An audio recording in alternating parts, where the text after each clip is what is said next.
So, Jaya Radha Madhava Kunja Bihari Gopi Jana Vallabha Girivaradhari Yashoda Nandana Gaja Jana Ranjana Yamuna Tira Vanashari Jaya Radha Madhava Kunja Bihari. I am not trying to do that. That's just my natural squeaky voice. Sorry. Om Namo Bhagavate Vasudevaya. Om Namo Bhagavate Vasudevaya.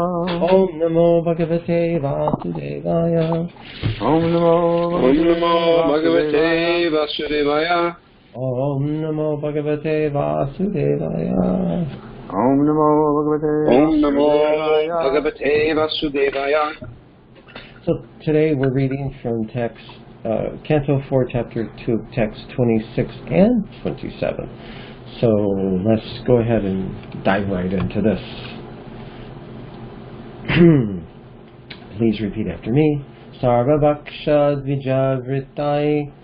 Sarvabhaksha Dvijavritai. Drita Vidya Tapovrataha. Drita Vidya Tapovrataha. Vita Dehendriyarama. Vita Dehendriyarama.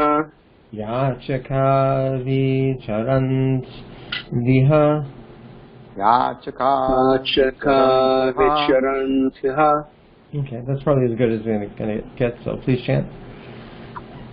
Sarvabhaksha Dvijavrityai. Sarvabhaksha Dvijavrityai. Drita Vidya Tapovrataha. Drita Vidya Tapovrataha. Vita Dehendriyam Rama. Vita Dehendriyam Rama. Vachaka Vicharantaha. Yachaka Vicharantaha. Sarvabhaksha Dvijavrityai. Sarvabhaksha Dvijavrityai. Drita Vidya Tapovrataha. Drita Vidya Tapovrataha. Vita Dehendriya Rama. Vita Dehendriya Rama. Yachaka Vicharantaha. Yachaka Vicharantaha. Vachaka Vicharantaha. The Candida? Oh. Sarvabhaksha Dvijavrityai. Sarvabhaksha Dvijavrityai. Drita Vidya Tapovrataha. Drita Vidya Tapovrataha. Vita Dehendriya Rama. Vita Dehendriya Rama.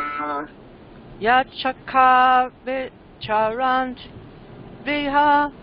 Yachaka Vicharanta. Anybody else? Okay, so that's our chanters.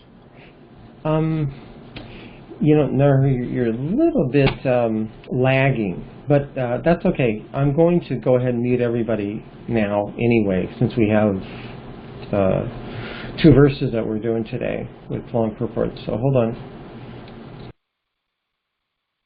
Okay, test 1, 2, 3. Yep, I think we're set. So I'm just going to go ahead and go through the word for word and the translation myself, so we can save a little time. So, Sarvabhaksha, eating everything. Dvijaha, the brahmanas. Vityai, for maintaining the body. Drita Vidya, having taken to education. Drita Vidya. Tapaha, austerity. Vrataha, and vows. Vritaha, money. Deha, the body. Indriya, the senses. Aramaha, the satisfaction, yachakaha, as beggars, vicharantu, let them wander, vicharantu, and iha, here. Translation: these brahmanas take to education, austerity, and vows only for the purpose of maintaining the body.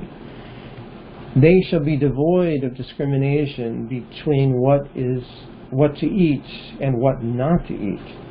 They will acquire money begging from door to door simply for the satisfaction of the body.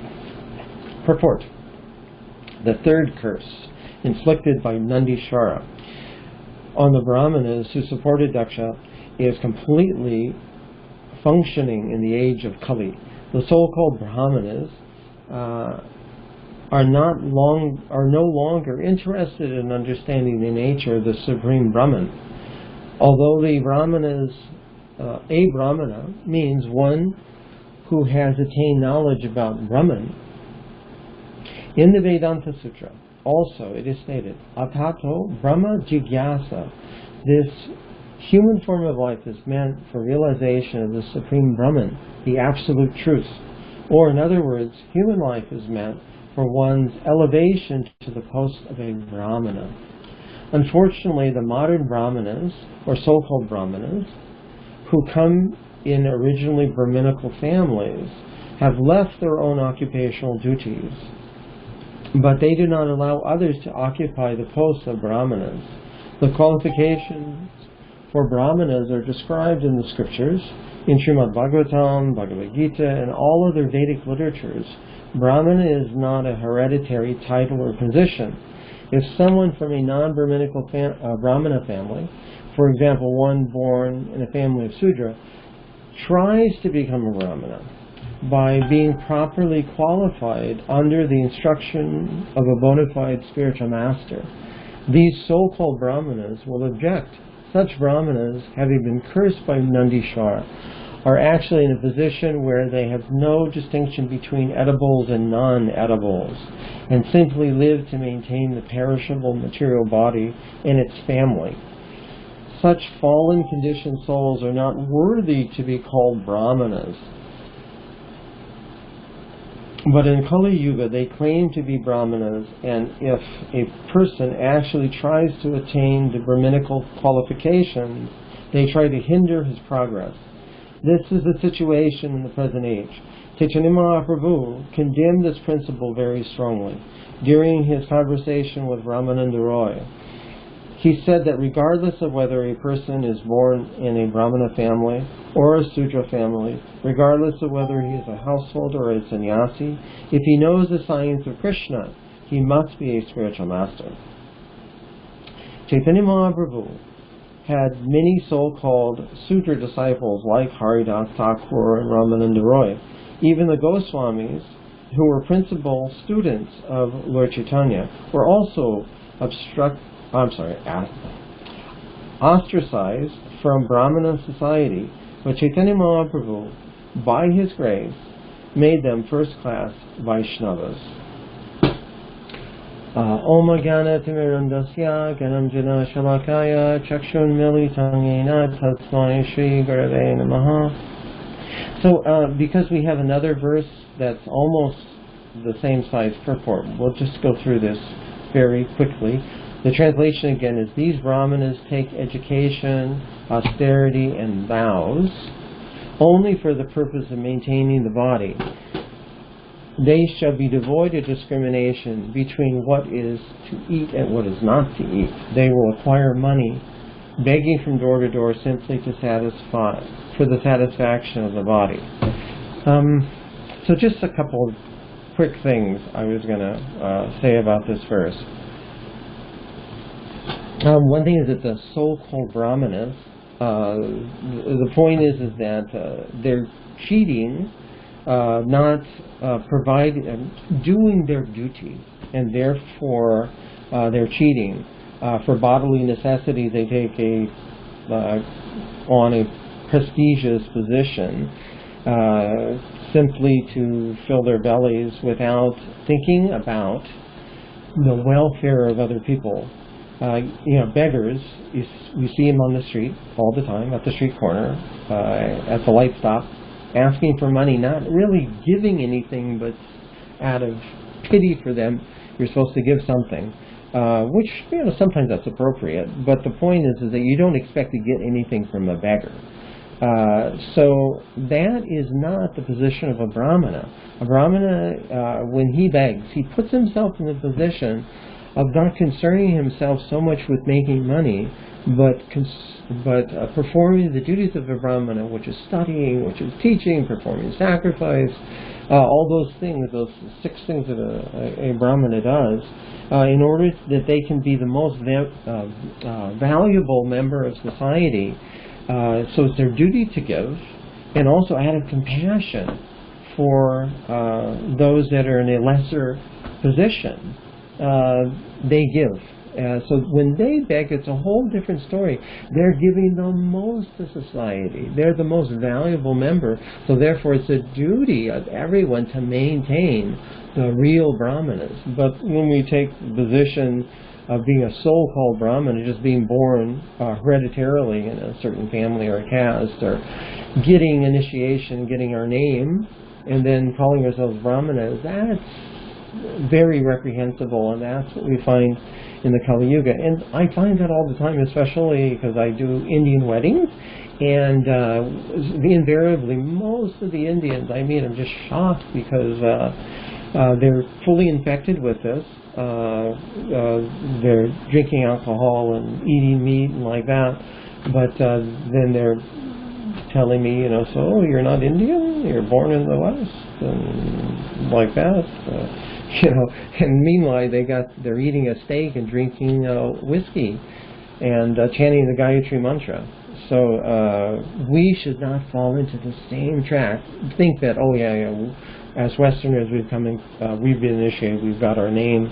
We have to, even though we've got a spiritual name, we're in a spiritual society, we have to make sure that we are performing the functions of being a bona fide brahmana and have compassion for those that may not be as fortunate as us. So those are a couple of things I just wanted to say about this verse 26. So I'm going to move on because, again, we have a very large verse. Purport for the next verse too. It's pretty long. So let's cover the next verse too.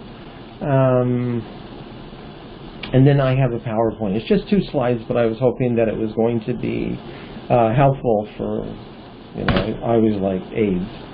So the verse for 27 then is Tatsya Evang Vadata Sapam Shapa, curse.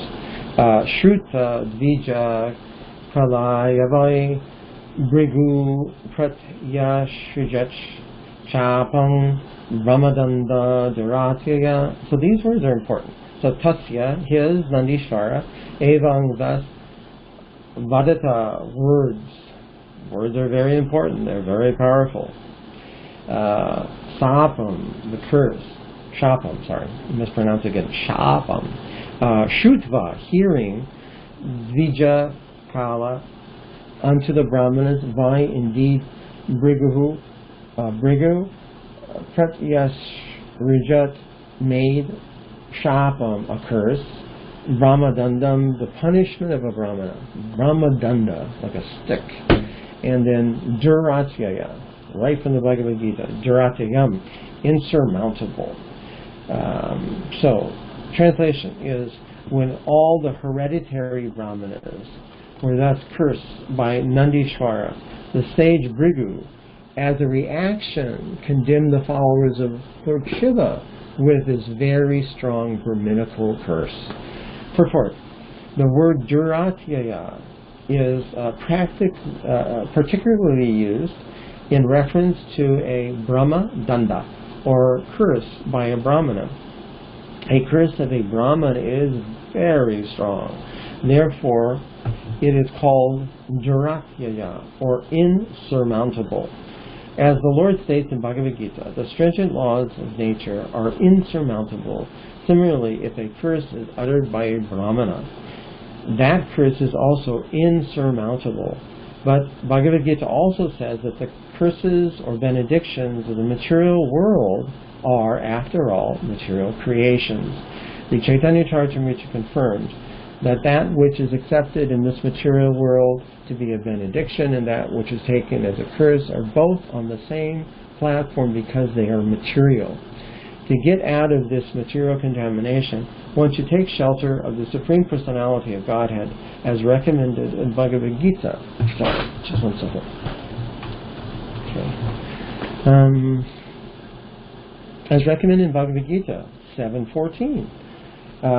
Mam eva ye prapadyante mayam etan tarantite. The best path is to transcend all material curses and benedictions and take shelter of the Supreme Lord Krishna and remain in a transcendental position.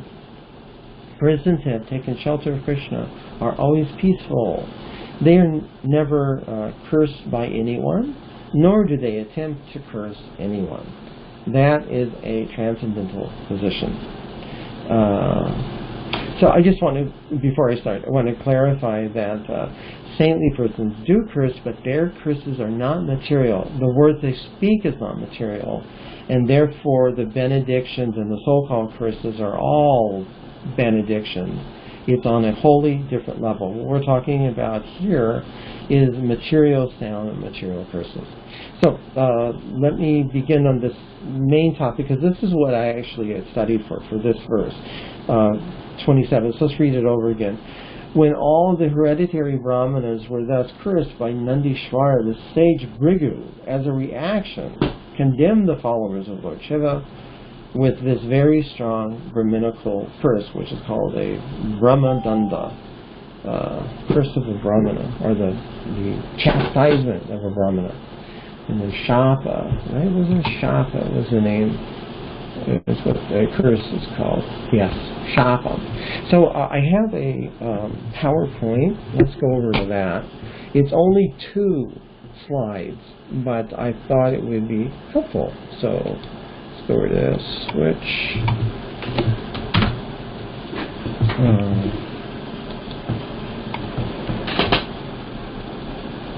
We're almost there.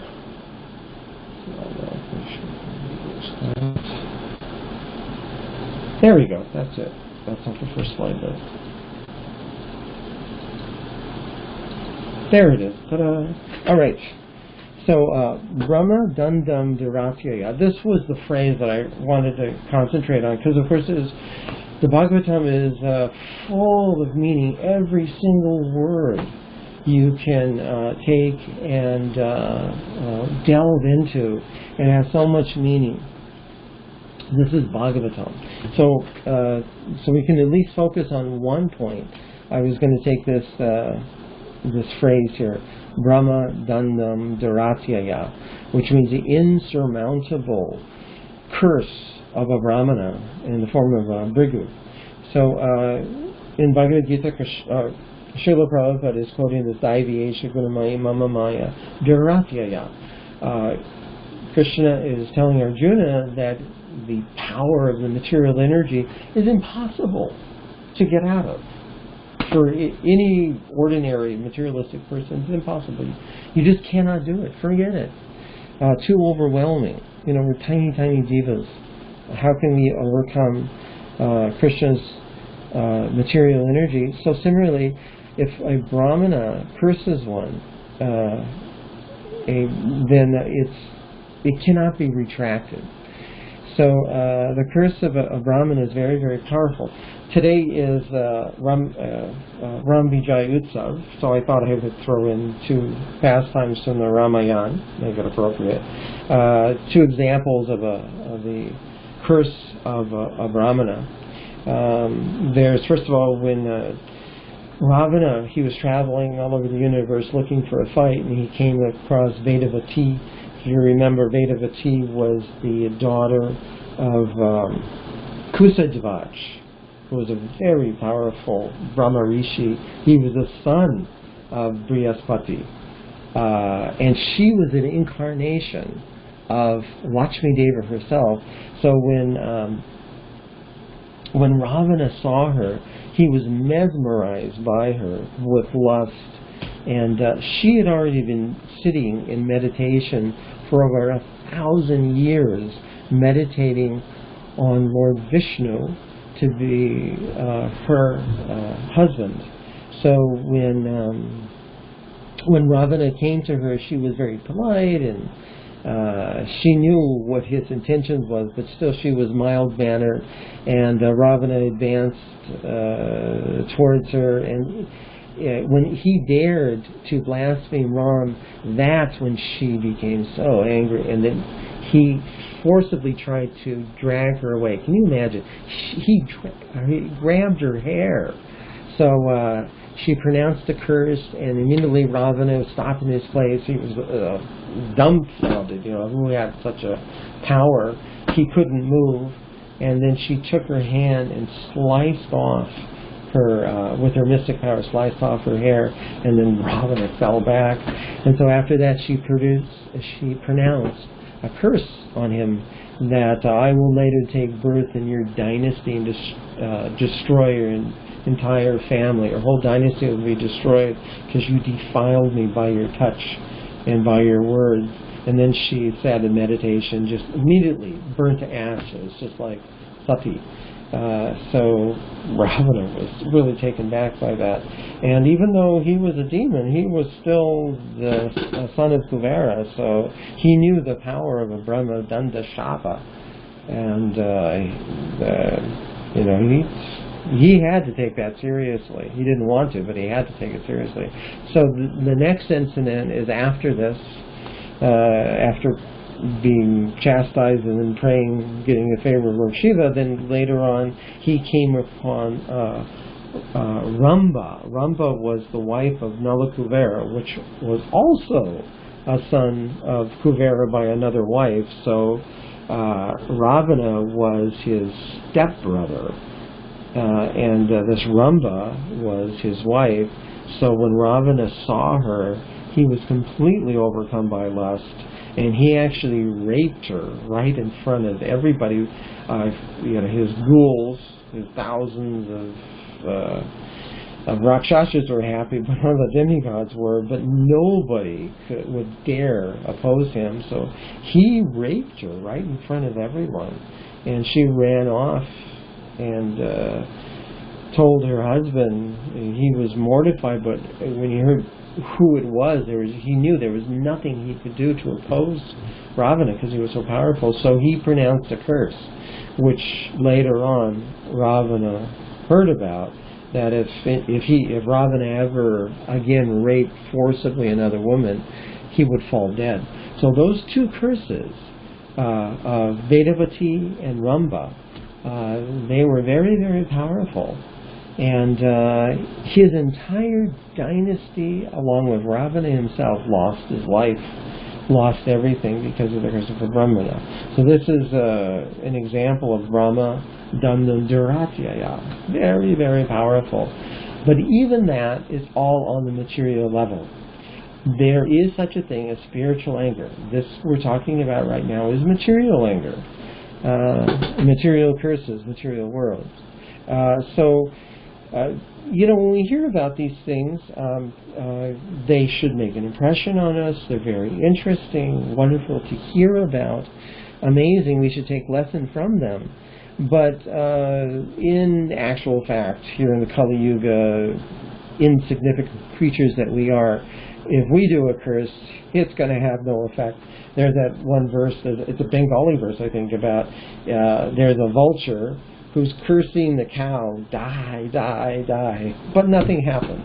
So if we're like vultures, even if we curse somebody, the cow to die, the cow is not going to die. This is our position in the Kali Yuga. It has no effect.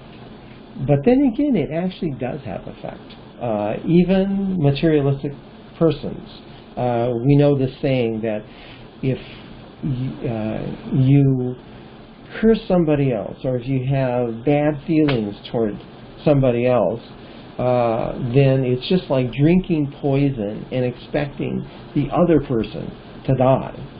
So it certainly does have effects, both on the person that we're speaking against and both on ourselves as a speaker. So that's what I really wanted to concentrate on. It's kind of like another twist to this Brahmadanda Dhratya statement that words, they do in fact affect us both on the most subtle level to the gross manifestation, bodily level.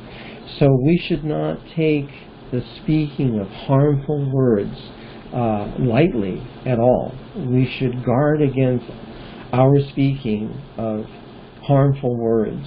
And this we can do by, first of all, understanding what is the effect and how to rise above this by, if we perpetrate hateful words towards others, how it affects others and how it affects ourselves.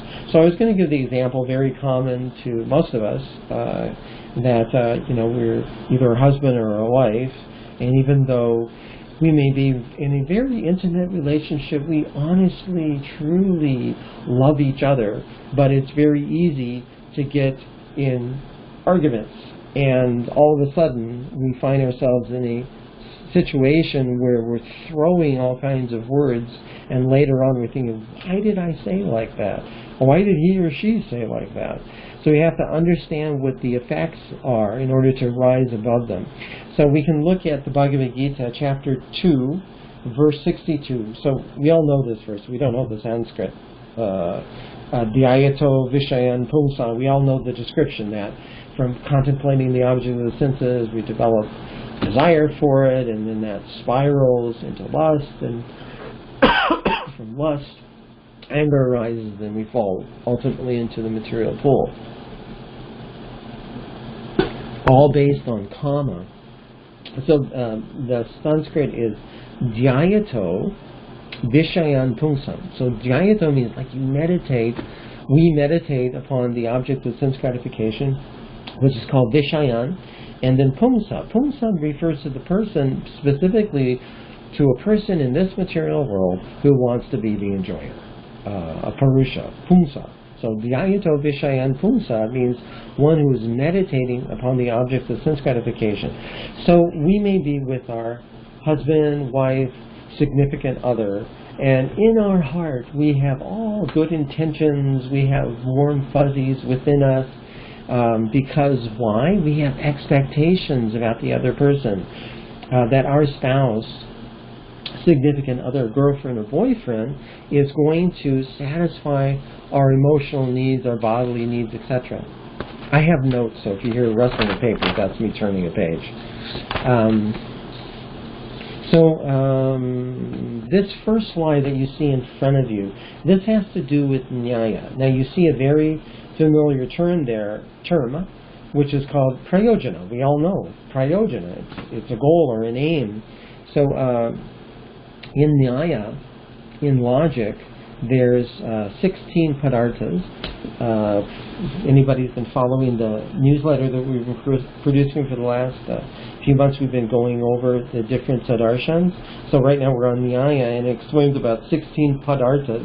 Padarthas are divisions for how to understand. It's epistemology, I guess you could say. Epistemology means a science of understanding what is valid and invalid knowledge. It's like the science of studying knowledge, how to acquire knowledge correctly. So this padarthas, I guess it would be synonymous with epistemology. It's the 16 divisions of how to understand that which is knowable. And one of those padarthas is called prayojana. Prayojana is a goal, an aim, an objective. Everybody has it. There is no way that we can exist at any point in time without a prayojana. So if you see the little graph here, it's very easy to understand. There's only two types of goals that you can have: desirable or undesirable. That's what they are.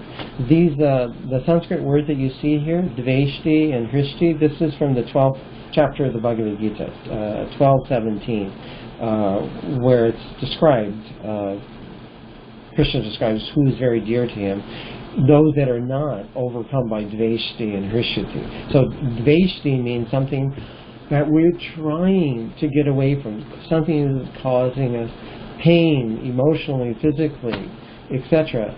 Whereas hrishyati is something that's drawing us irresistibly toward that. So dveshti and hrishyati, these two things, that's the goal that everybody has. Either it can be a conscientious or an unconscientious goal. The more we understand what's desirable and what's undesirable, the more we have determination to attain that goal.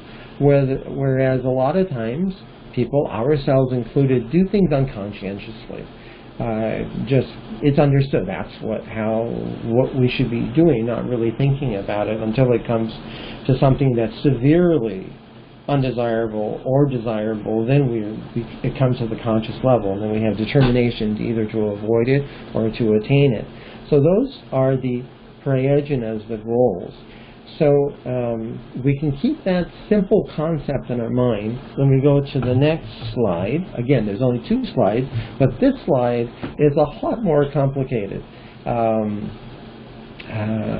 So if you can kind of, refer back to it, and I'll try and explain it the best way I can. We have seen this before. This is a chart that was produced by Bhakti Vigyan Swami when he did a seminar. He produced a seminar on the levels of sound, and then we heard this seminar twice by Mother Urmila, which was absolutely masterfully done. So I wanted to refer back to this chart in the notes that I took on it. So again, referring back to the Bhagavad Gita verse about 262, which starts out at Dhyayato Vishayan Phungsang, by the Purusha observing the objects of his senses and then meditating intently on them. And then referring back to this chart, we can see like the development of how things affect us, especially when anger comes into the picture. So we see here that on the right side of the chart, we've got the different chakras. So the middle one, the heart chakra, the 4th chakra, this is called the Manipura chakra, the heart chakra. So inside of our Manipura chakra, inside of the deepest recesses of our hearts, we have feelings there. We have emotions for our significant other. And they're residing there in what's called the Karana Deha. So if you look over to the chart here, it gives all these different levels of sound and energy of the body, of the cosmic manifestation, of the Omkara. They're all related in different ways on different levels. So the Manipura chakra, the heart chakra, we have feelings that reside there in our what's called the Karna Deha, or our causal body, which is the intelligence, is the realm of the intelligence. And inside of that Manipura chakra, in our causal body, there's a recording that's playing. It's a sound. It's a recording playing in our heart, and that recording is where we have all kinds of warm, fuzzy feelings about our spouse. Because we're expecting our spouse is going to satisfy our emotional, physical, mental needs. There's a lot of expectations going there, and we have this record playing all the time, and this is on the level of what's called Pashanti Bhakti. Intelligence is where you can visualize, you can see things. That's what it means, Pashanti Bhakti. So it's a very, very most subtle aspect of sound, a very subtle aspect of sound, and that's where those feelings are. They're residing there all the time. But then what happens? All of a sudden, we have all good intentions residing there in our heart for our significant other, and then all of a sudden he or she says, "You forgot to take out the trash," or whatever, and you're like shocked. All of a sudden you get trauma in your physical and mental body that, what? Yeah, you forgot to take out the trash. You hear this statement, these words that just are like a knife coming into your heart. And that's described in that same verse of Bhagavad Gita 2:62. It says, kama, of course, it means lust, right? Material lust. So kamat krodo vijayate. Because we've contemplated the object of the senses, those feelings are residing in our heart. But when there's something that's adverse, then that knife in the heart, that gives us a kroda. Kama kroda vijayate. All of a sudden, kroda manifests. So this is exactly what happened to Daksha. The other day, Vidagda gave class, and I remember he made a comment later, maybe in another class or maybe in his class, I didn't remember. But anyway, he made this important statement, I thought. It was nice that it was because Daksha expected respect from Shiva. That was the whole thing that got all these counter curses and counter curses going. So we got expected respect. So I looked up the word spect, respect, expect. It comes from the Latin word spectre or spectre, spectus. Just like you have spectacles, it means to see. So respect is when you want somebody to look back on you favorably. You're expecting someone to give you praise, not, speaking harshly to you. So we get this knife in our heart, and then what happens is that from our heart, it moves up to the Vishuddhi chakra. The Vishuddhi chakra is the throat. And this is on the plane, if you look at again, referencing to this complicated chart here, it's on the level of Madhyama Vak. Madhyama Vak means that sound which is in our head, that everybody knows about. When we get older, we're talking to ourselves, vocally. Why is the guy talking to himself? So that's because there's a constant recording inside of our head on the mental plane. And we know what the mental plane is. It's accepting and rejecting. That's the discrimination. It's either the on or off switch. So our mind is saying, out of defense, that you have been insulted. You just heard these words. Fight or flight. So actually there's a technical term in psychology. I don't know psychology. Anyway, it's called hyperarousal or acute stress response. And so there's all kinds of physical symptoms that happen to the person when he experiences anger. Police are trained to recognize these different symptoms, like fast breathing, the muscles become tense, we start to sweat. There's a bunch of others, dilated pupils and all kinds of things. You can physically see on the body somebody is starting to become angry, and it starts to increase. So we internally feel it's just like a stone in our throat, or just like this hard burning rod in our throat chakra, itching to come out.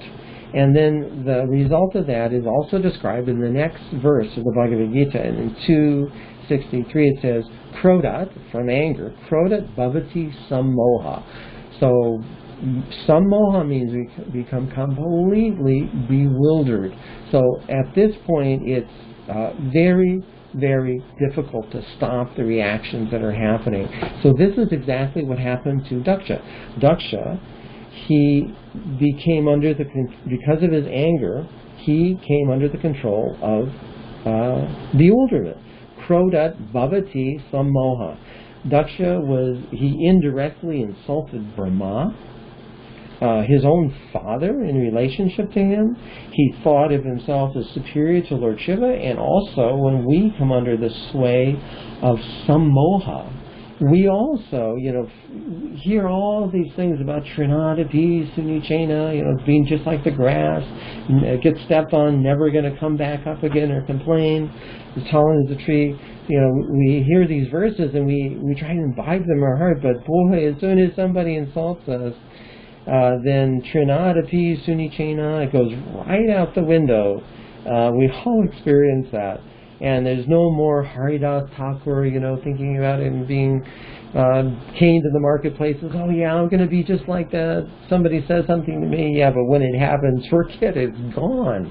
It's sammoha, bhavati sammoha. We are completely bewildered, and we feel justified. Just like Daksha. Remember Daksha? After he vehemently said all kinds of nasty things about Lord Śiva, what did he do? He went over and did Achman. He took water, sipped water, said Achman, and then he pronounced his curse. I thought that was significant because that shows that he thought he was so justified in what he was doing, he was going to perform a holy act.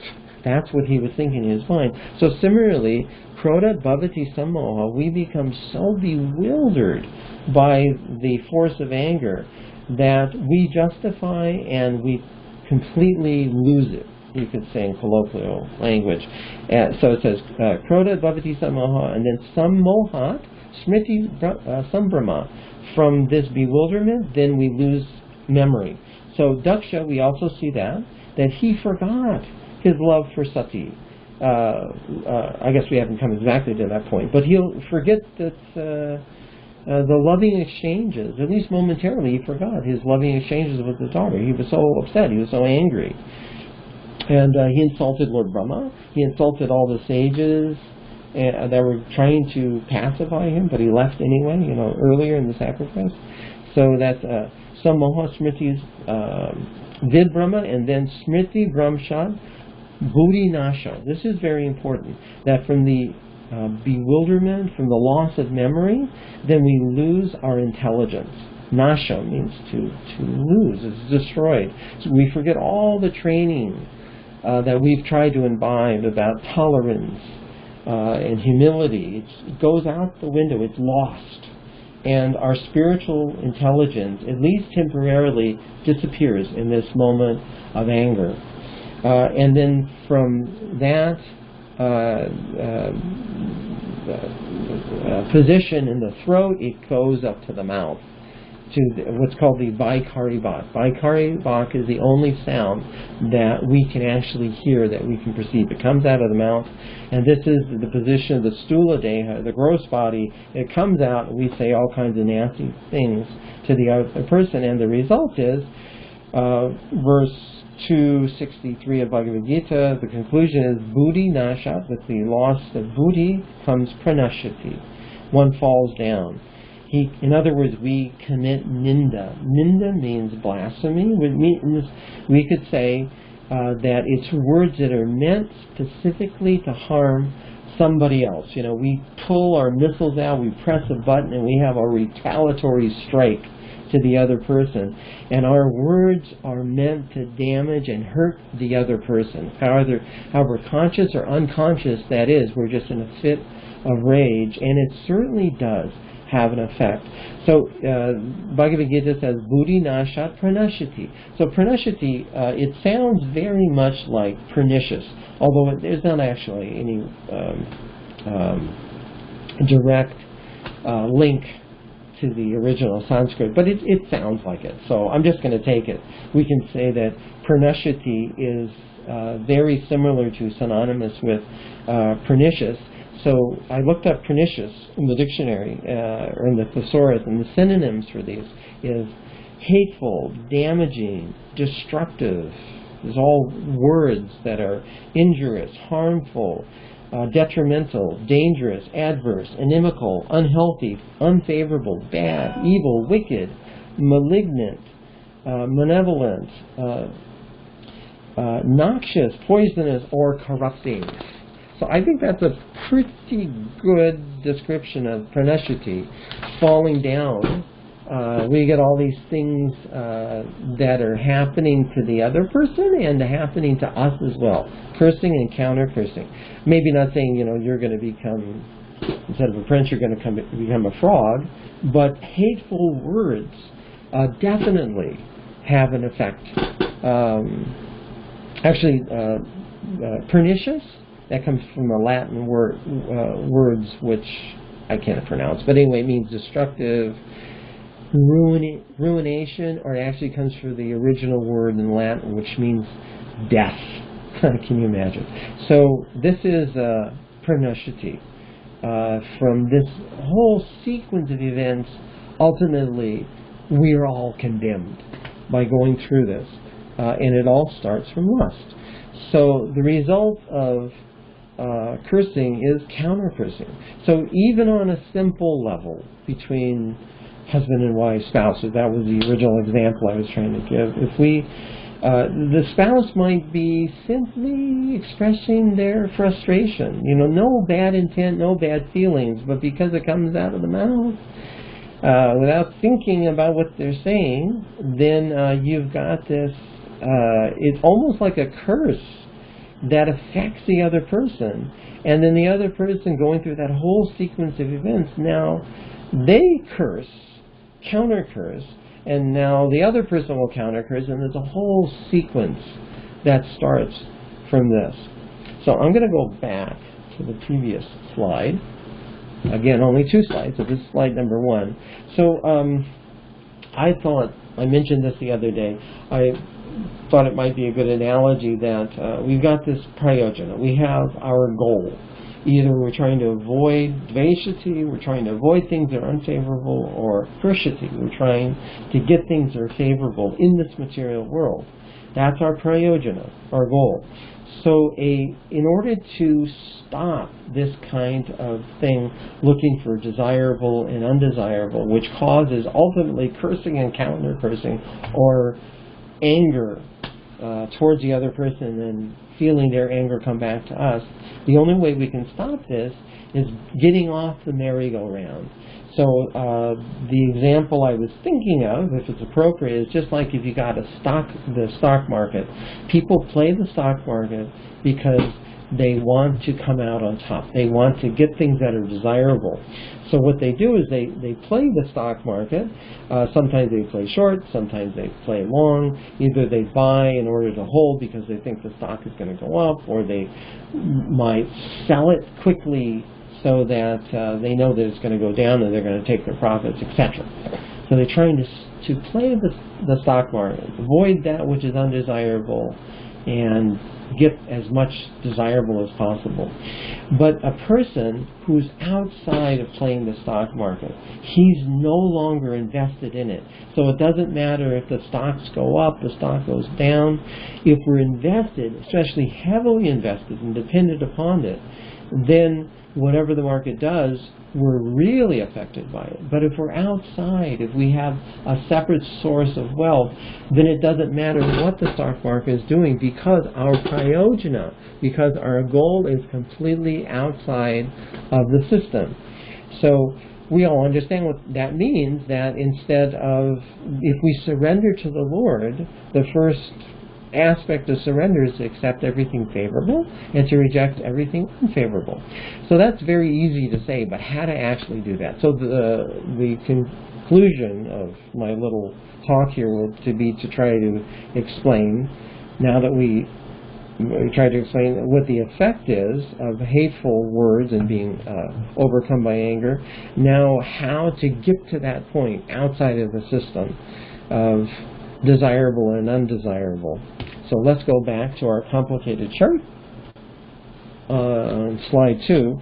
So the origin of this entire world can be traced back through Sankhya to sound. The original sound is actually the Omkara. From the Omkara, all the other elements have come.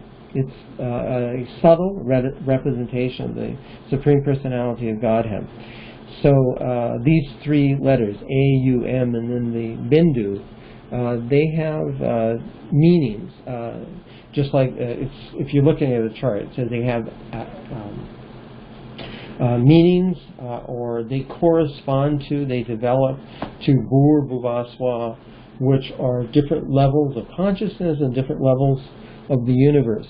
So things affect us in very subtle and then later on in gross ways, both material and spiritually. So these different levels of existence, they correspond to different types of energy. So if you look at the top of the charts where it says types of energy, we have Kriya Shakti, Jnana Shakti, and Icha Shakti. Now I'm going to relate this back to what we've been discussing previously. So Kriya Shakti, it has its material and its spiritual counterpart. There is a spiritual Kriya Shakti, or the energy to do something, to accomplish something, and that's more familiar to us. It's called Pladini Shakti, or the energy of pleasure. You know, when even materially we experience something like that, that if there's something pleasurable, we're full of energy, we want to go towards it. So in the Svetasvatara Upanishad, which I believe is from the Rig Veda. Anyway, the Svetasvatara Upanishad, it mentions these energies in relationship to the Lord. It says that very famous verse, Paraksha Shakti Vividaya Shruyate, Swabhaviki Jnana Bala Kriya. Jnana Bala Kriya Cha. So these energies, they affect us, and we utilize them in different ways. They can be spiritual, or unfortunately in this material world, they can affect us materially. So I just described the different chakras and how when we experience desire, it's in our heart, and then it goes up to our throat, and later it comes out as Vikarivak in our speech. So these are different energies, the Jnana, Bala, and Kriya Shaktis that affect us. So the most subtle of these is, if you look here, under Pashantivak, it's the idea, the desire within our heart, and it's called Icha Shakti. Icha means desire, Icha Shakti. So that's the thing that's the most subtle, and it's way, way down in our heart. In the material world, this Icha Shakti is that which is entangling us, keeping us in the world, this material world, and causing us ultimately to suffer in so many ways. But it's part of the spiritual energy. Its counterpart is our original spiritual energy, which is the Sandini energy. There's Sandini, Samvit, and Pladini. These are our original nature, Sat, Chit, and Ananda. So the Sandini potency, which is Icha, desire, this is also known as Bala. This is important because Bala means what? It means strength. It means spiritual strength. In the Bhagavad Gita, in the 15th chapters, there's a whole description about the banyan tree. This material world is just like a huge banyan tree with the roots going up and the branches going down. We all know the description. But in there, it's described, Krishna describes to Arjuna how to get out of this labyrinth, excuse me, of the material world. How to cut down the tree, how to burn it down, and he describes it as e-sanga shastrena. Asanga means detachment. E-sanga shastrena, and shastra, it's a weapon, just like the Brahmadanda. So if we want to have a weapon to cut down the tree of this material world, Krishna says e-sanga shastrena, dritena chitva. So chitva means to cut, and dritena means with strong determination. You cut down this material world through e-sanga shastrena, through the weapon of detachment. So how do you get the weapon, and how do you get the strength to cut down this material world and all the concomitant factors that go along with it? Again, we're talking about the Icha Shakti, those recordings that are in our heart. How do we stop the material recordings and regain our original Sandini, our spiritual emotions? And that's done through Bala. Bala means spiritual strength. So there's a very enigmatic, mysterious verse in the Bhagavad Gita. It's verse 7:11. It goes, Balang balavatang shaham kama raga vivarjitam. So in that verse, Balam, Krishna is saying that I am the strength of the strong. So what is Krishna talking about? Is he talking about the muscle strength of these bodybuilders, they lift heavy weights and they don't have a brain in their head? Is he talking about I am the strength of the bodybuilders? Is that what we need to do? No, he's talking about spiritual strength. That is Bala. And so who is Bala? Bala is Balaram. Balaram is the original Adi Guru. We get strength. We get the weapon of detachment from the spiritual master, who is a representation of the Adi Guru, Lord Balaram, who is the source of all spiritual strength. He is the foundation of the spiritual world. The foundation of the spiritual world, that Balaram, he is known as the Supreme Personality of Servitor Godhead. Balaram is Sri Krishna in another form, the form of service. Unreserved, unlimited service, so therefore his name is Ananta Sesha. Ananta is unlimited, and then Shesha. Shesha is a very important word. Ramanujacharya in the Ramanuja Sampradaya very much stresses on this word Shesha. He refers to it as Shesha Tvam, referring to the Jiva. The Jiva is Sesha Tvam. Sesha means literally the balance, that which is left over. It means a totality. So it refers to, in a spiritual sense, Lord Balaram is made of service to Sri Krishna. And everything that comes from him is the entire spiritual world that manifests from Lord Balaram, including the Jivas. Ultimately, the Jivas are coming from Lord Balaram. And the Jiva has the same nature as Balaram, which is Secha Tva, which means complete service. And we can look at ourselves, that if we look at ourselves honestly, if we're selfish beings, life is hell, both to us and to everybody else. It's when we give selflessly to others, ultimately to the Supreme Personality of Godhead, that's our real pleasure. So that's the nature of the living entity. That's why Ramanuja Sampradaya refers to the Jiva as Seshastva, or made of service. And that's as an expansion of Balaram. So therefore, to get our desires back to our original spiritual nature, that is done through Bala, through the strength of Balaram. So that's that verse, Bala Balavatang Chaham. And it's done by Kama Raga Vivarjitam. The strength is to be able to give up Kama and Raga, our desire and lust.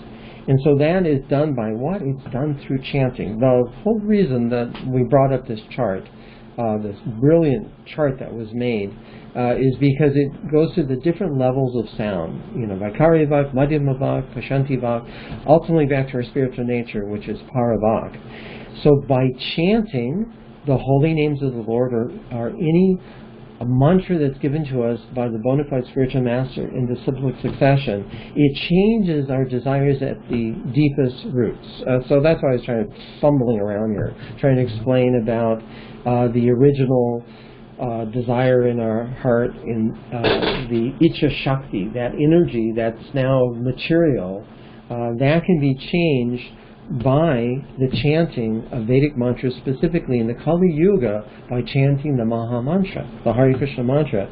Because any other process, pious activities, prayaschitta, this can release us from the reaction to sinful activities. It's just like going to the doctors. They're not going to usually be able to kill whatever it is that's inside of you, the virus or whatever, but they can give you some pills or some cough medicine to suppress the symptoms. So that's what happens with prayaschitta or some other process, that you can suppress the symptoms of the disease, but you can't get rid of the disease. The disease is way, way down in our heart, the Icha Shakti, and that can be done only through Bala, through spiritual strength. So the only Vedic mantra, specifically the Hare Krishna mantra, is powerful enough to go down and actually change the sinful desires. Because when we have one of the terrible, or the worst reaction of sinful activity, is that it creates more sinful activity, the desire to create more sinful activities. And if we have offensive chanting of the holy name, by the aparad, what it causes is material desires to sprout up in our heart, and then therefore the desire for sinful activities. by offenseless chanting of the holy names, then it goes down deep into our heart and destroys the material desires at their root. Tadgata mula hantri. That's how it's described by Rupa Goswami. So, trying to finish up quickly. I'm almost done. So I wanted to cite this process that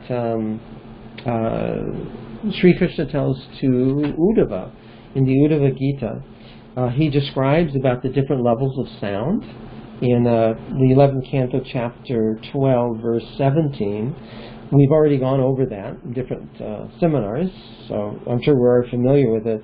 But maybe less familiar is the next verse, which is verse 18, and that goes as follows. When sticks of kindling wood, this is Krishna describing to Uddhava the whole process of Vedic sacrifice, how it brings you to the ultimate goal. So he says, when sticks of kindling wood are vigorously rubbed together, heat is produced by contact with air, and a spark of fire appears.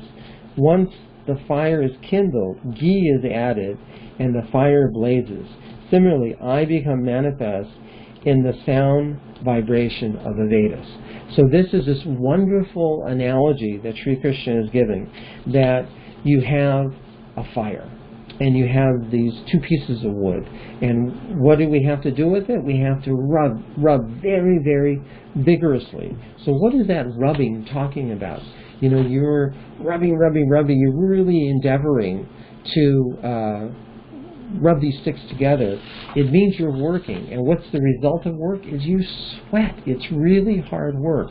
So in the beginning of the Vedic process, or even when we first come to devotional service, very much we have to work, we have to endeavor.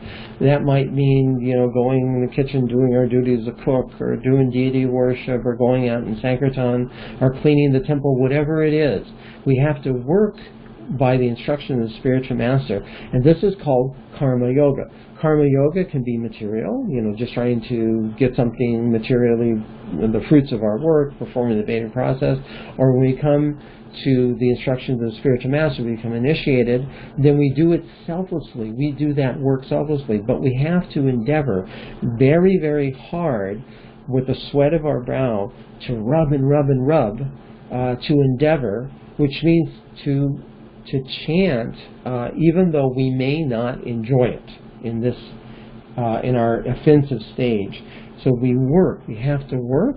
We have to chant. We have to follow the order of the spiritual master, selflessly trying to advance in spiritual life. So this is just like performing karma yoga. So if you look on the chart here, when we're chanting the holy name, it starts as Vaikari Vak, or we're just giving lip service, not really thinking about what we're doing, being distracted in every way, but we're trying to follow.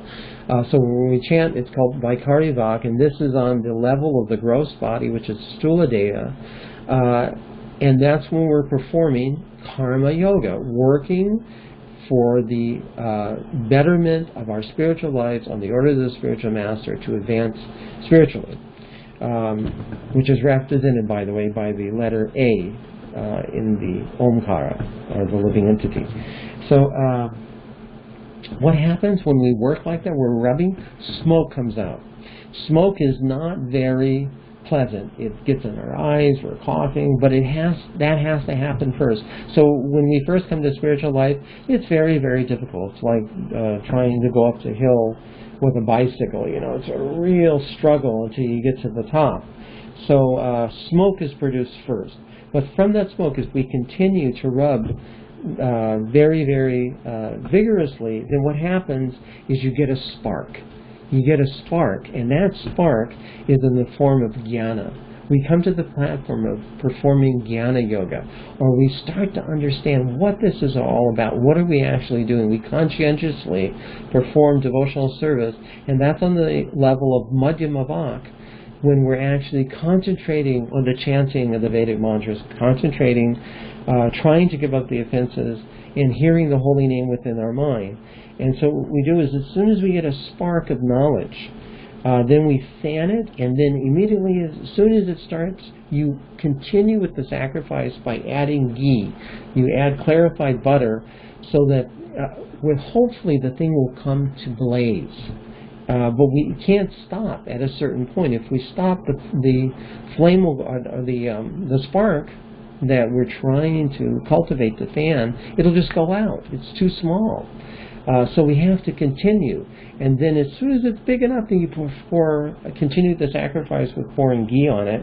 And then as soon as the ghee is poured on it, then it will start to blaze. And when it blazes, finally you get the result, which is on the level of Pashanti Vak. So this is where the Icha Shakti is, or the Bala, the strength to give up Kama, Raga, Vivarjitam, to give up lust, desire, greed, all of those things that harass us, these eons of time.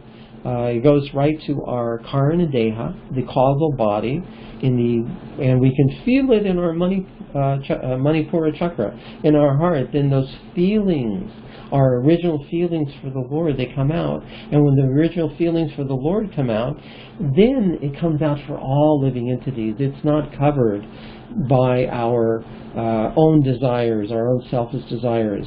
That's the reason why you have these curses and counter curses, because actually it's our desire to be satisfied emotionally and materially that we react with anger. But when we chant the holy name on a purified state, then we can avoid all these pernicious effects. So that's it. The summary of what I was trying to relate is that words affect us on the most subtle level in our Manipura chakra, in our hearts, with Icha, with the energy of desire. And that's because we have this recording in our heart all the time. It's called Pashanti Vak. We can see that, we're going to enjoy, but then suddenly if somebody speaks something harmful to us, then in our mind we reject. That's called Madhyama Vak. And then by Karya Vak is when the words actually come out as sound, gross sound, and that affects everything, our Stula Deha, our Shukshma Deha. Shukshma means the subtle body, and then the Karna Deha, or the causal body. All of these things are affected. But if we want to reverse this process, we need Bala. We need strength, because the Jiva, is ultimately another manifestation from Balaram. He is known as Ananta Sesha, and we are Sheshatva. We are part of him. We have the same nature of service. So to get that service, the whole analogy about rubbing sticks together, and even if there's smoke, you continue, and then as soon as there's a spark, you add the ghee, and then you get the fire, and that corresponds to the gradual development of karma yoga to jnana yoga, and then ultimately to really experience real bhakti yoga. So we can blaze. Okay, so that was it. I'm going to unmute everybody and see if anybody has anything they... Ram, Anandaji, thank you. Wonderfully organized and presented, and the charts help a lot. Thank you. So you were explaining you didn't originate this chart, the most complex one about level of sound, but I'm looking at it right now. Thanks for keeping it up there. And there seems to be, from left to right, a progression from lower to higher, except for the chakra system. Yeah. It seems to go in the opposite direction, and also the level of consciousness, waking, dreaming, deep sleep, and so forth. So anyway, I'm not expecting you to explain that unless you can.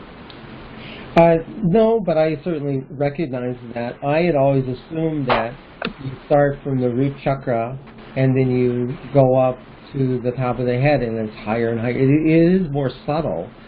But evidently, just like our body, it goes from the feet to the head, but it gets affected in different ways. When you experience anger, sometimes your palms are sweating, sometimes your heart, and also your heart's pounding, and your eyes dilate, and so it's different parts of your body. So these are different energy centers. So even though it goes from gross to subtle, it doesn't necessarily mean that when you're going through these different things that it has a direct parallel. Sometimes it's affected in different ways. So the mouth is, the mouth is higher, but yet, it's Vaikari Vak, and then you got the Majjhima Vak. So you would think it would be on a more subtle plane, but it's not. So there's just not a direct. You can't always put a direct parallel. It just doesn't happen that way. Yeah, exactly. I guess that's the best. But I can't think that I noticed that. Well, also, in the 11th canto, Krishna describes how when he entered Brahma, he entered through the Muladhara chakra, through the lowest point. And then, the grossest point, where it actually came out of his mouth, that was through the Vishuddhi chakra. And then it came Vikari through his mouth. That's awesome. Boy, somebody is really panting intensely. I think that might be you. Okay, great. I'm sorry, somebody else said something and I couldn't, I blurted out something. Was there anything else anyone that wanted to say?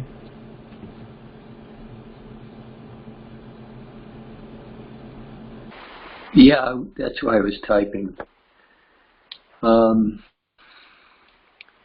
Yeah, that was a lot.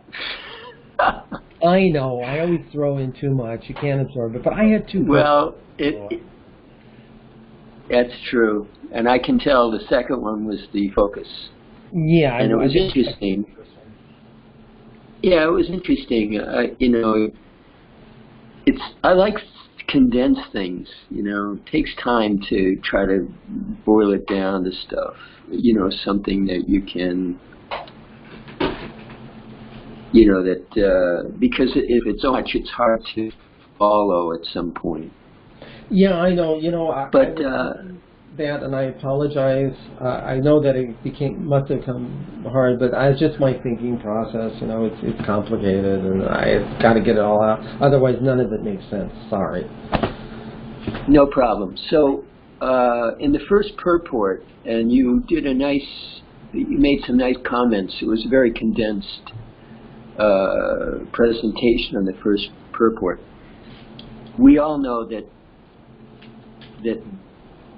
Brahmins, if they're not following the principles, if they're not trying to know Brahman, if they're not, they're eating abominable things and they're doing all kinds of nonsense, they're not Brahmins. But then at the same time, because they, have some position in society, they want to protect that or defend that, and they discourage other persons from taking up the work. So that's clear. But Lord Chaitanya, in that one section of the purport, he's talking to Ramananda Roy, and he's saying that it doesn't matter if one's born Brahmin, that the idea is that if he knows the science of Krishna, he must be a spiritual master. So I was thinking, it's not just reading Prabhupada's books once or twice or 10 times. It's a matter of study, and that's one of the occupations of a Brahmin, is to study and to explain. So the science of Krishna, it's not something that happens very quickly. It's not something that should be taken that cheaply, meaning, we get the big picture, Krishna is God, we're meant to serve him, we're Brahmin. That's not it.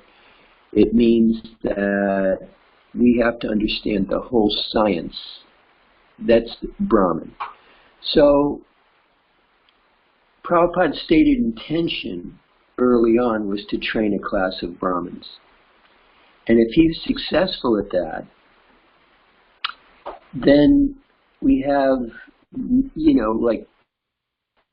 there's this one letter that made it to the bulletin board in LA when I was there, that Prabhupada was upset that a 10-year Brahmin had left the movement. So the gist of the letter was, why are we emphasizing new people when we can't even retain the people that we have? So everybody has to become fixed up so they don't leave. But then the second part of your presentation, the second purport about cursing and hateful, inimical, harmful, this pernicious idea, the somebody. So anger, it's like that. You mean to do some damage. So now we have men that fall into the category of 10-year Brahmins that are really, really angry, and they're saying things meant to harm others. So this cursing of Brahmins, it's insurmountable. So if somebody's put their time in and they're angry, and then they lose their good judgment, and then they start attacking other devotees, this is not good for anybody. Well, I agree. I mean, I'm like more than a 20-year Brahmana initiated, but I still get angry, especially, with significant others. Does something like, "Gah!" So, I mean, I can't point fingers. I'm just as susceptible. When are we going to pass the test? When are we not going to be overcome by anger? We've got to work on it. The only way we can do it is by having our material desires go away. I was really. I told Mother Irma I was so discouraged after one lecture she gave. You remember this one where she was saying that there's a direct correlation between how we're affected by bodily ailments, sickness, etc. That how much we're attached to the body is a measure in one way of how much spiritual advancement we have. And she said it so clearly that I was like, oh my God, when I get sick, when I get some pains or something like that, I'm fully affected. And it's the same way with anger. When somebody, especially somebody means something to you, if they say something that you perceive as being hateful, then immediately you get the anger. You just forget about being humble anymore. So I can't point fingers to our leaders of the movement when I myself have not overcome it. So it's just something we have to make spiritual advancement. We've been in this material world for who knows how long, so it's a very gradual process. We shouldn't become discouraged, but we should at least know what it is that's affecting us and how it affects us. Just knowing is half the battle won. That's what I would say. I'd like to add something to that, Prabhu. It's wonderful. I remember being in Philadelphia when the whole thing came out about all the gurus falling down, and Ravindra Swarup was writing that paper to completely overhaul the whole guru system, and the North American temple presidents, were meeting about this. There's something really wrong here. These new gurus are not acharyas, and they're not, on levels of Prabhupada and so forth. And the very first thing that Ravindra Swarup said to all of us and kept at it, and also in the paper that he wrote, is that before we start pointing fingers and criticizing leaders, is that we ourselves must be exemplary in our own devotion and not be committing the same mistakes, the same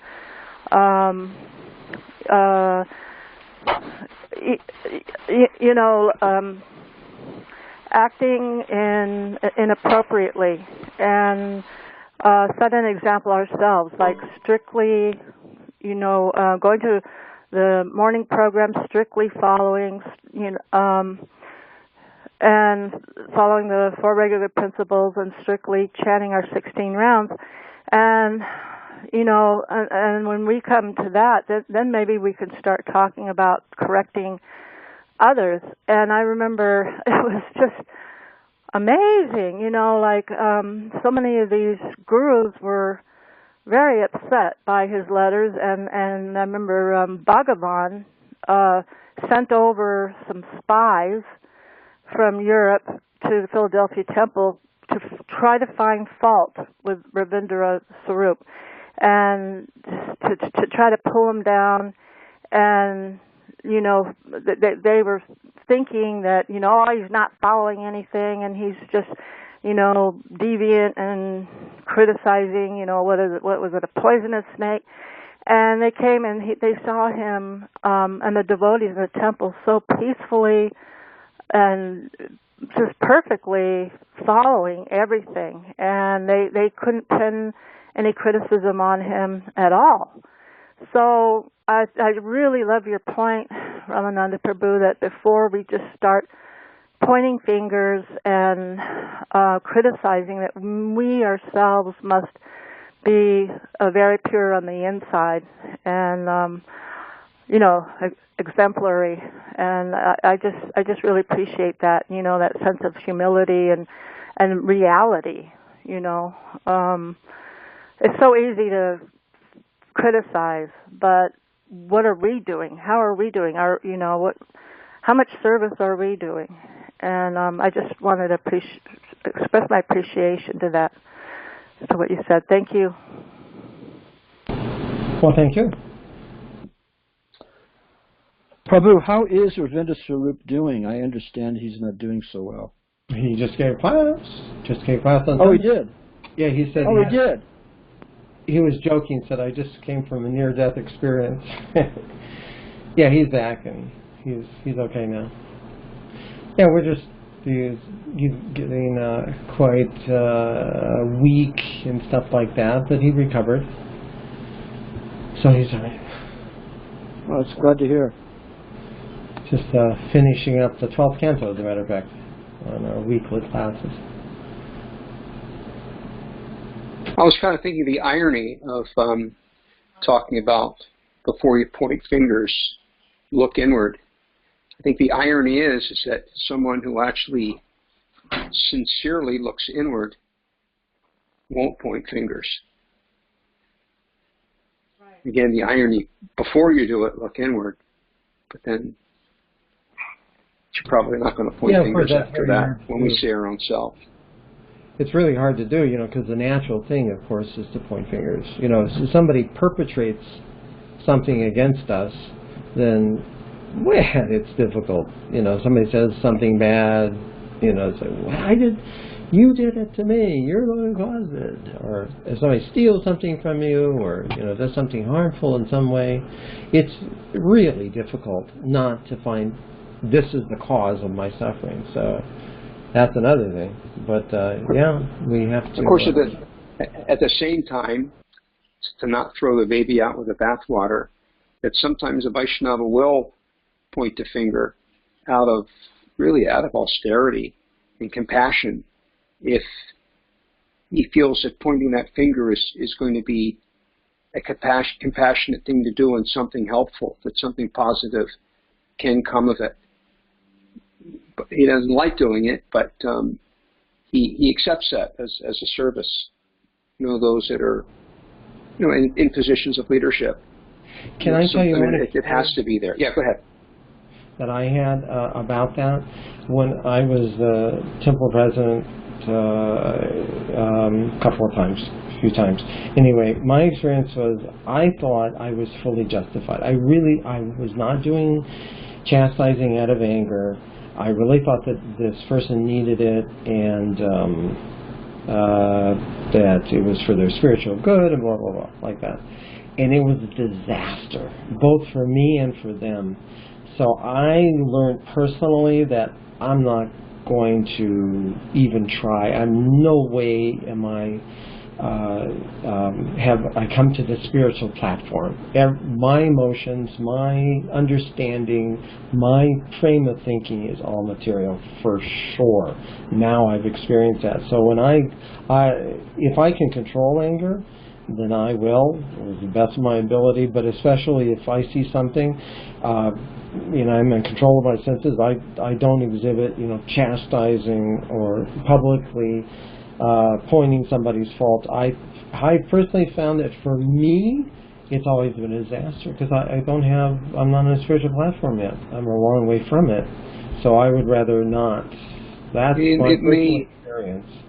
It may not be because you're not advanced on the spiritual platform. I mean, some people that just have, just karmically, or physical, psychophysical nature. Some people, they just have a knack for it. They're good at it. And some people aren't good at it. Like I don't think I'd ever be good at addressing the deities for some reason. It's just not something I've got a knack for. So I personally haven't seen practically anyone that in our society that has been good at chastising others, except for somebody you can see is really spiritually advanced. That's another thing. But even like high ups, when they chastise somebody, I've seen it devastate them. So I say, what to speak of little puny people like us? I'd be really careful about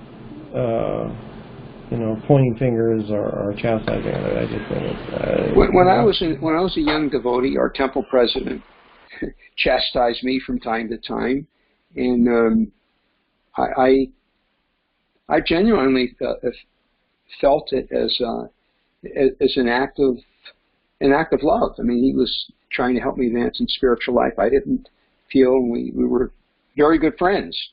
It's kind of we were friends at the same time. He was the temple president, but sometimes he, there was good reason to chastise me, and I don't know. I guess I haven't had such terrible experiences. Of course, I've had some bad experiences, but not. I definitely had some good ones. But anyway, I guess the point I was trying to make, it's an austerity if one has to do it. Prabhupada talked.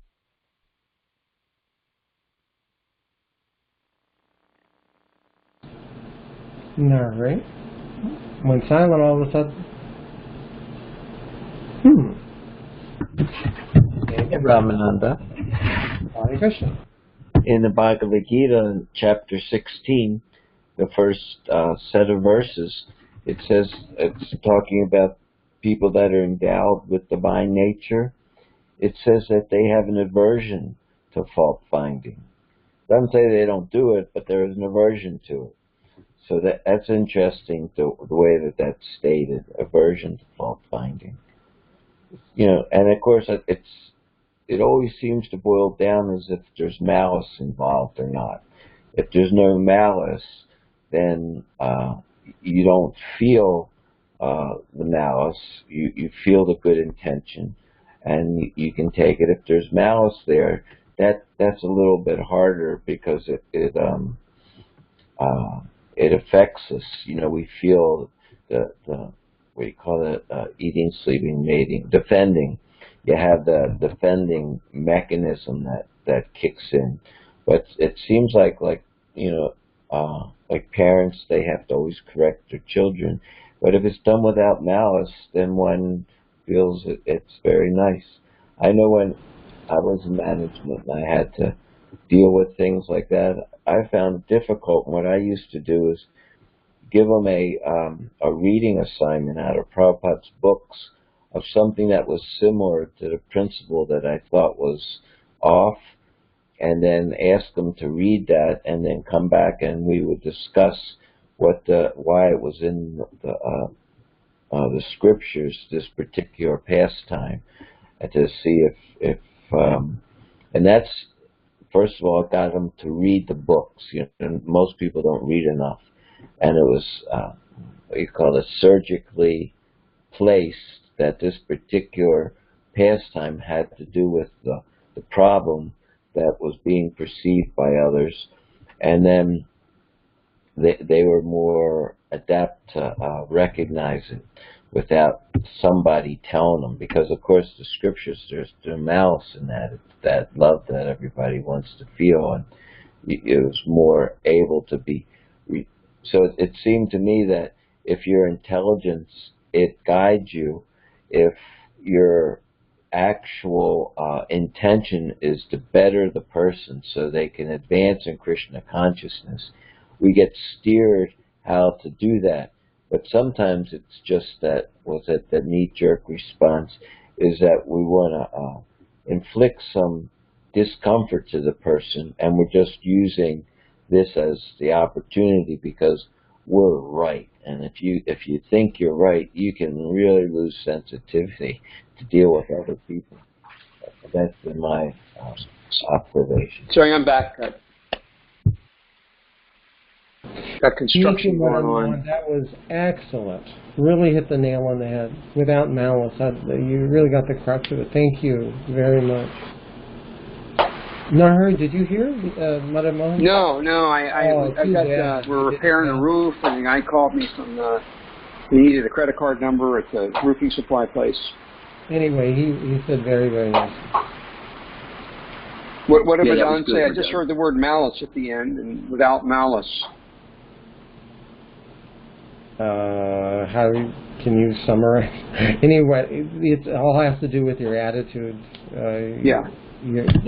I was basically saying that Krishna gives everybody intelligence. So if your intention is to help the person, you're given a particular way of dealing with it. But if you're just reacting and you're thinking because I'm right, this person, you're upset actually with them. And that seems to be felt more, just like to expand it in a different way, is like when you deal with an animal, they don't exactly understand the words that you're saying, but they understand your feeling and your intention.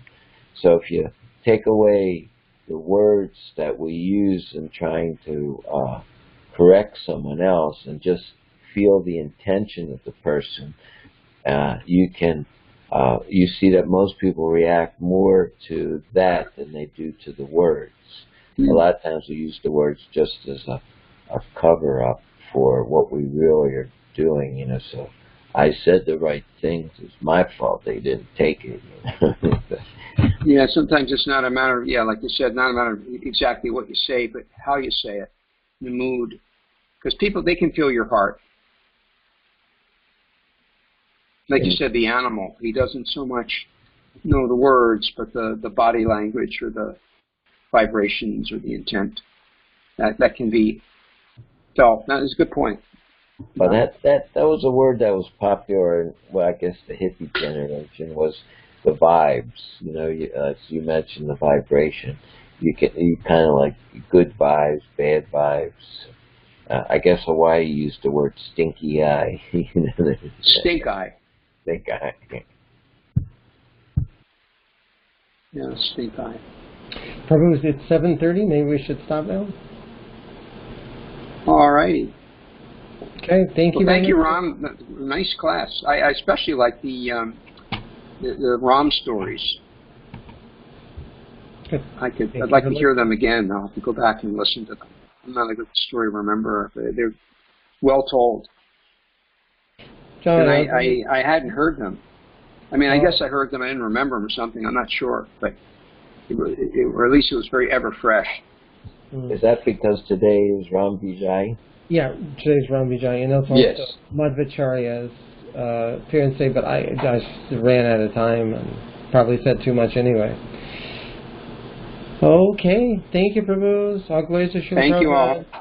See you tomorrow. Hari Bol.